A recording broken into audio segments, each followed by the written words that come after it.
কি হলো? তুই কি মনে করছিস আমি বুঝতে লাগবো নাকি? কেন? কি করলি আমি? তো কি বলেছিস যে মদ খাবি তো আমি চলে যাবো, ছাড়ি দিই তোকে? মদ কে খেলো? আর বলছি কে খাইলো? খাইয়ে নি টলমল আছে, চলবার সঙ্গ নাই। কে তো চলবার সঙ্গে বলে দিলে ঠিকই তো চলছি। তুই আমাকে শিখাস না ওলিয়া, বুঝলি?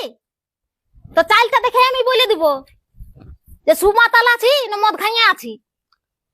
ফাঁকে চাস কি হলো বলবি তো না? কে মদ খেলো? কোথায়?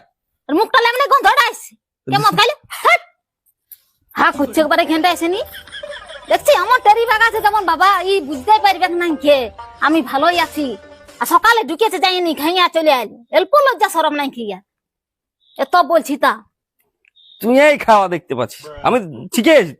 ওই ধার এই তো চলতে লাগছে, ওই ধার থেকে চললি আমি, তুই থাক। আর যা নাই তো ভাটিতে বসে রবি যা। এত খাইতে দে না। ফালতু লোক না, কোনো বলার নাই। এত বলছি তাও ইয়া লজ্জা সরম নাই। খাইতে দিচ্ছি তোকে 5 দিচ্ছি এখন খাইতে। চললি আমিও থাক, তুই যা খাইতে থাক, মদ কত খাচ্ছি।